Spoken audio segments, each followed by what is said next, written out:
जय श्री राम दोस्तों, क्या हाल चाल है। तो भारत सरकार में 2 ऐसे मंत्रालय हैं जिनके कार्यों का अगर आप गणना करेंगे, मूल्यांकन करेंगे तो आपको पता चलेगा कि ये दोनों मंत्रालय गधे से भी बदतर है। एक तो है HRD मिनिस्ट्री और दूसरे हैं माननीय श्री रेलवे मंत्रालय अश्विनी कुमार वैष्णव। उनका काम एकदम जीरो है। रेलवे का जो गटर बना रखा है ना उन्होंने, इसकी कल्पना आप नहीं कर सकते। रेलवे इंफ्रास्ट्रक्चर और डेवलपमेंट के नाम पर आप तेजस थमा दोगे आम आदमी को, तो वो डेवलपमेंट के श्रेणी में नहीं आएगा। आम आदमी जनरल बोगी में सफ़र करता है और हालत उसकी इतनी ख़राब है। महाकुंभ प्रारंभ हुआ है, महाकुंभ तब से जो जनरल ट्रेन है, जो महाकुंभ यूपी की तरफ जाने वाली जितनी भी ट्रेन है, उनका हालत इतना ख़त्म है कि मत पूछो। आज के डेट में वो भगवान भरोसे ही चल रहा है और अप्रिय कोई घटना अगर नहीं घट रही है तो ये दैवीय शक्ति ही समझो, वरना भाई यूपी वाले रूट में तो हर दिन 1-2 ट्रेन पलट ही जाती थी पिछले महाकुंभ से पूर्व। और मैं ऐसा करता हूँ कि जब तक महाकुंभ है, जब तक लोग आ जा रहे हैं, कोई अप्रिय घटना ना घटे, वरना अश्विनी वैष्णव जी ने जितना चूतिया बनाया है ना लोगों को, इसकी कल्पना आप नहीं कर सकते। आप पटना रेलवे स्टेशन पर जो भीड़ देखोगे तो आपके रोंगटे खड़े हो जाएंगे। दिल्ली मेट्रो स्टेशन, दिल्ली स्टेशनों पर जितने आप भीड़ देखोगे, लोग मरे हैं जिसमें, आप कल्पना करोगे तो आपके रोंगटे खड़े हो जाएंगे। बावजूद इतनी अप्रिय घटना होने के बावजूद पर डे हर रोज़ अश्विनी वैष्णव जी अपने ड्राफ्ट में एक ट्वीट करने के लिए एक मैसेज हमेशा 24 घंटा रखते हैं। पता नहीं साला कब नौबत आ जाए, है ना। तो इससे ज़्यादा वो कुछ नहीं कर रहे हैं। तो आदरणीय वैष्णव जी से आग्रह है कि भाई जब काम नहीं संभलता है तो क्यों ही सरदर्द ले रहे हो, रिजाइन मार दो ना। तो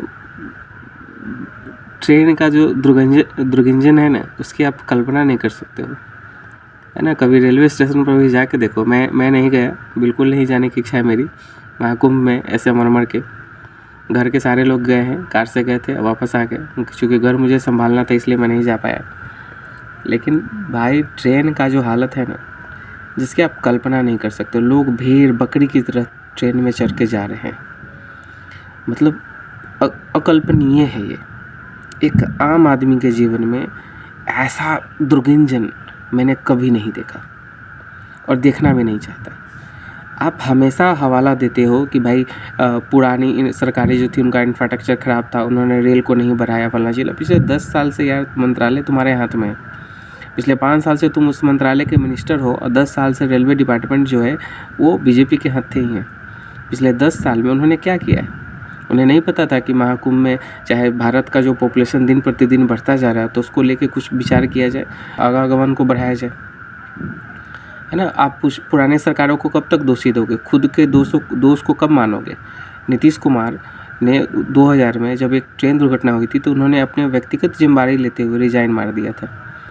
आपके पास तो व्यक्तिगत जिम्मेदारी के नाम पर बस वो ड्राफ्ट मैसेज ट्वीट कर देते हो। अरे यार, चुतियापा का एक लेवल होता है, हद होता है। अब तो इतने गिरे हुए हो ना, जिसकी आप कल्पना नहीं कर सकते हो।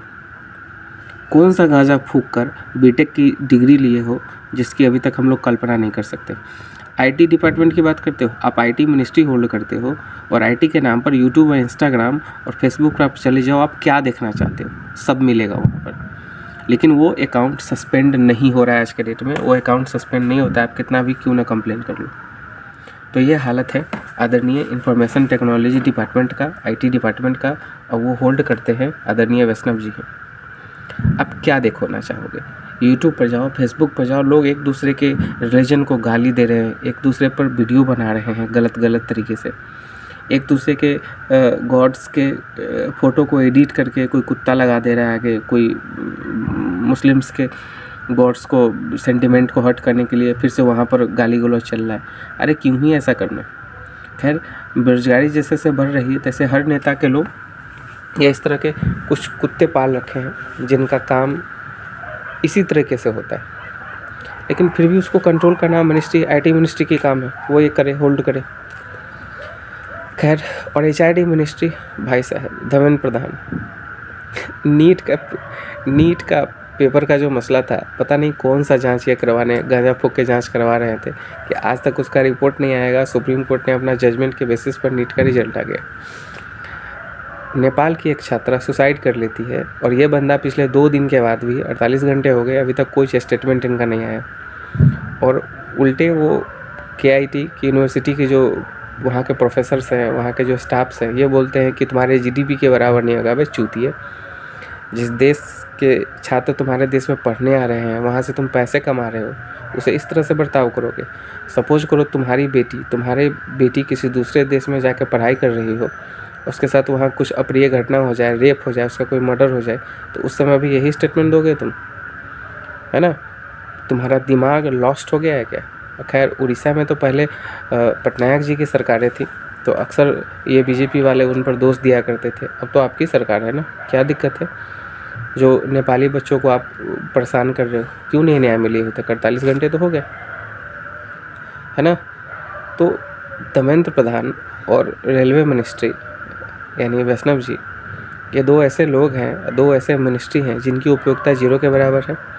और इन लोगों को थोड़ा सा विचार करना चाहिए कि और भी BJP में बहुत से ऐसे लोग हैं जो इनसे ज़्यादा बेटर काम कर सकते हैं और इनसे ज़्यादा योग्य लोग भी हैं। और बिहार के भी ऐसे 2-3 मिनिस्टर है ज़रूर जिनका कोई काम है ही नहीं, जाके फीता बस काटना इनका काम है और कोई काम ही नहीं है।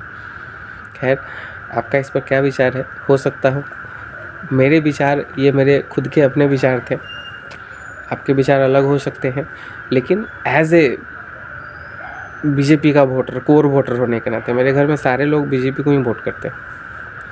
लेकिन जो स्थिति मैंने देखा है, ठीक है, बहुत ख़राब है।